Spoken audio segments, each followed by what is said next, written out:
খরচ করবে, আমার জন্য খরচ করবে, আমি তোমাকে 16 আনাই দিয়ে আমি তোমাকে জান্নাত দিয়ে দেব। জোরে বলি সুবহানাল্লাহ। নাম্বার 3 হলো মৃত্যুর কথা একটু চিন্তা করবা। যে কোনো মুহূর্তে তোমার মৃত্যু হয়ে যাবে। মৃত্যু যখন হবে কোনো সুযোগ থাকবে না, বাঁচার জন্য চেষ্টা করো, কোনো লাভ হবে না। 3টা আয়াতে 3টা পরামর্শ কে দিয়েছেন? আল্লাহ দিয়েছেন। আমার ভাইয়েরা, জিকিরটা কি এবং এই জিকিরে বাধা কি? আল্লাহ রাব্বুল আলামিন সুন্দর করে বলছেন, ইয়া আইয়ুহাল্লাযীনা আমানু লা তুলহিকুম আমওয়ালুকুম ওয়ালা আওলাদুকুম আন যিকরিল্লাহ ওয়া মান ইয়াফআল যালিকা ফাউলাইকা হুমুল খাসিরুন। ঈমানদারেরা, তোমরা তোমাদের সম্পদের কারণে, সন্তান সন্ততির কারণে আমার জিকির থেকে যেন তোমরা উদাসীন না হয়ে পড়ো। সম্পদের নেশায় আল্লাহর জিকির থেকে গাফিল হওয়ার সম্ভাবনা আছে না নাই? বলেন, আসতে বলবেন না, আছে না নাই? আল্লাহ বলছেন 2টা জিনিসকে তোমরা খেয়াল রাখবে। তোমাকে যেন জিকিরে কোনো বাধা না দিতে পারে সেই দিকে তোমরা খেয়াল করবে। আমার ভাইয়েরা, আমার দেশের নামাজি বেশি না বেনামাজি বেশি? আসতে বলেন, নামাজি বেশি না বেনামাজি বেশি? বেনামাজি বেশি। মুসলমান নামাজ পড়ে না। আল্লাহ বলছেন, বান্দারে, এই দুনিয়াতে যত অপরাধ আছে, যদিও নামাজির অপরাধের শাস্তি দুনিয়াতে কম, কিন্তু যত অপরাধ দুনিয়াতে আছে এর মধ্যে সবচেয়ে বড় অপরাধ হলো নামাজ যে নষ্ট করবে। আল্লাহ তাআলা জাহান্নামের ভিতরে ওই বান্দাকে সবচেয়ে বেশি শাস্তি দিবেন যে নামাজটা না পড়বে, জিকির যে না করবে। নামাজ মানে জিকির, জিকির মানে নামাজ। আল্লাহ রাব্বুল আলামিন সূরা মারইয়ামের ভিতরে বলছেন, ফাখালাফা মিন বা'দিহিম খালফুন আদাউস সালাতা ওয়াত্তাবাউশ শাহাওয়াতি ফাসাউফা ইয়ালকাউনা গায়্যা।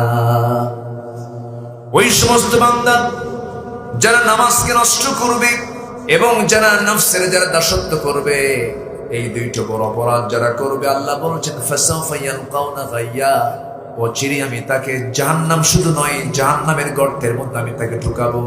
গায় নামক গর্তের মধ্যে ঢুকাবো। গায় গর্তটা এত ভয়ঙ্কর গর্তের নাম, তাফসীরে এসেছে জাহান্নাম পর্যন্ত গায় নামক গর্তকে ভয় পায়। এত ভয়ঙ্কর সেই জাহান্নামের গর্ত। কিন্তু এখন প্রশ্ন হলো, হুজুর, মুনাফিকরাও তো নামাজ পড়ে, তারা কি জান্নাত পাবে না? তারা জান্নাত পাবে না, কারণ নামাজ তারা পড়ে ঠিক, কিন্তু নামাজের মধ্যে নামাজ ঠিকই পড়তেছে, কিন্তু নামাজ পড়লে কি হবে? সবচেয়ে বড় অপরাধ হলো দ্বীনের বিরুদ্ধে অবস্থান নেওয়া, সুদের পক্ষে কথা বলা, জেনার পক্ষে কথা বলা, মদের পক্ষে কথা বলা। আছে না নাই? আজকের সমাজেও আছে না নাই? আচ্ছা, বিশিষ্ট ইয়াবা ব্যবসায়ী ওইদিকে হাউজও করে আসে, আছে না? জায়গা মতো কিন্তু গুতা দিচ্ছি। রাগ করতেছেন নাকি আপনারা? হজ করে আসে ওইদিকে বিশিষ্ট ইয়াবা ব্যবসায়ী। যদি বলা হয় আপনি ইয়াবা ব্যবসা করেন, মানে আমি তো খাই না হুজুর, আমি খাওয়াই মানুষকে। কি বিশ্বাস দেখেন, আছে এরকম? আছে? আসতে বলবেন না, আছে না নাই?